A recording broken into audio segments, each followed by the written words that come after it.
In the native Tlingit language, Stikine means the Great River. It is located between the Canadian Rockies to the east and the Pacific Coastal Mountain Range in the famed Cassiar region of northwestern British Columbia. It is a land of both sharp-taloned peaks and round moraine mountains only recently released from the last ice age. Beginning as snowmelt droplets deep within glacial caverns, the first threads of the river soon cascade out of the alpine,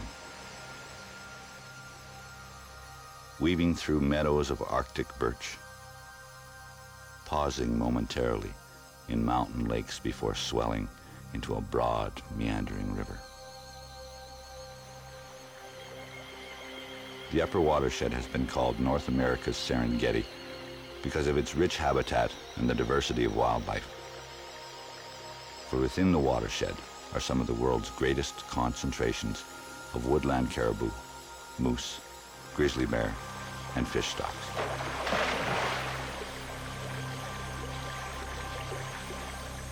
Suddenly, without warning, midway along its journey to the sea, the river plunges into a vertical gorge from which there is no escape.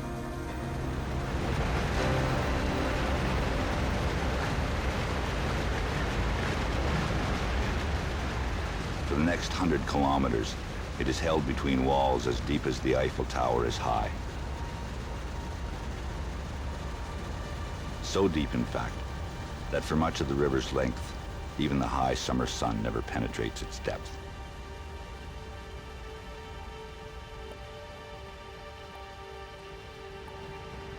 Trapped in a prison of its own creation, the river's violent turbulence easily crushes whole logs to pulp and grinds granite to gravel.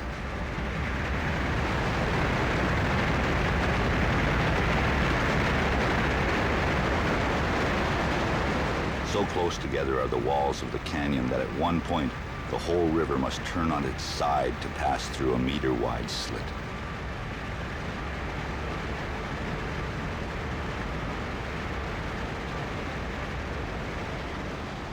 Exhausted, the river finally escapes the canyon's hold and follows a sedate course to the coastal range, a land of receding glaciers and mist-shrouded mountains, which naturalist John Muir called Yosemite, 100 miles long.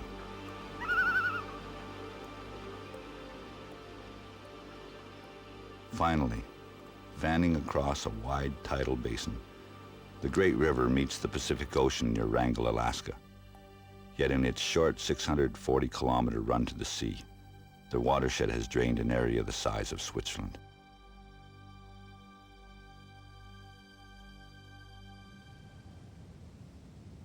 From above, the canyon seems little more than an inconsequential wrinkle in a flat northern plateau.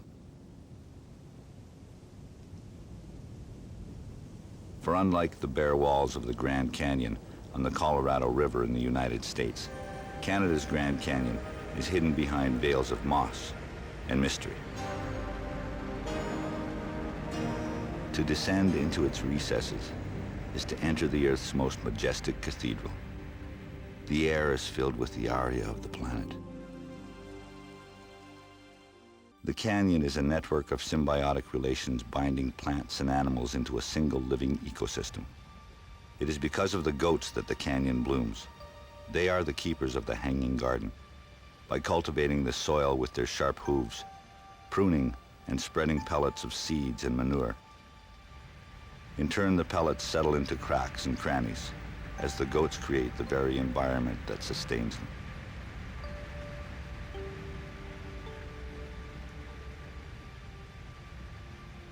It is a partnership of mutual benefits, and to appreciate the canyon goats, one must first understand the uniqueness of their home.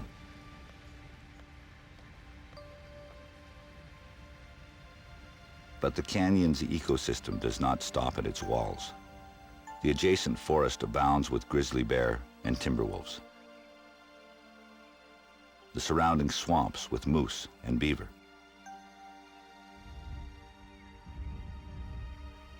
Camouflaged ground birds such as grouse hide amongst the rimrock, and in turn attract the hunting raptors to nest in the outcrop crannies.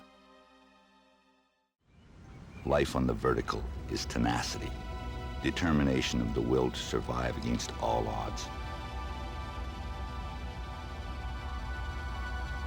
For just as canyon goats must tenaciously seek life from the few opportunities available to them, plants somehow draw life from sheer granite walls.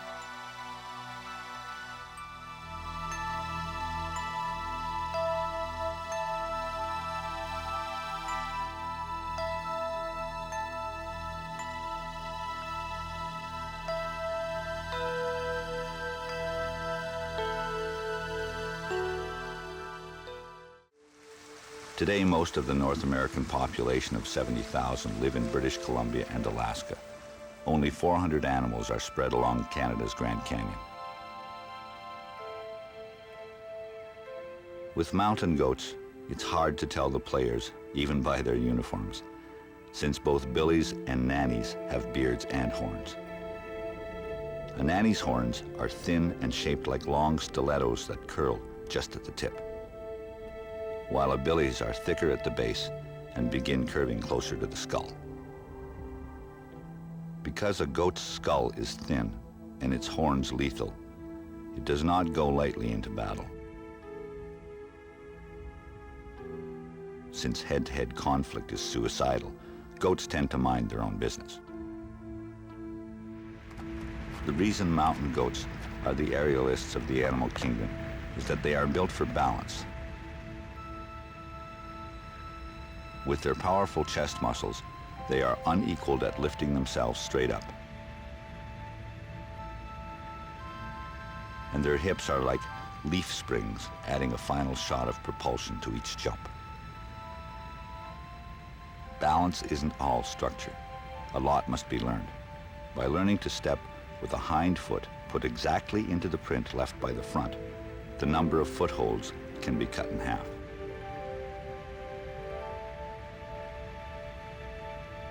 Also, goats never leap without looking.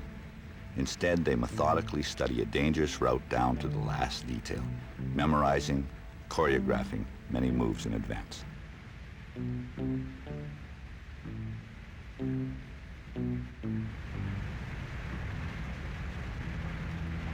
The real key to a goat's acrobatics are his hooves. They are designed to hook onto the slightest outcrop.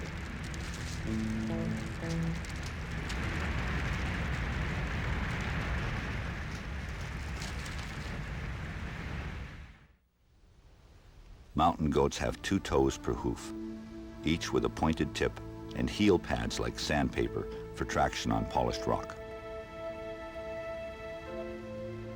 The psyche of a canyon goat is a mixture of Buddhist monk and cheap thrill junkie.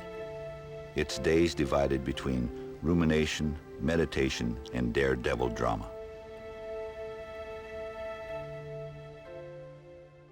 Suddenly, in the late 1970s, the solitude of the canyon was shattered with the rotor bark of the helicopters.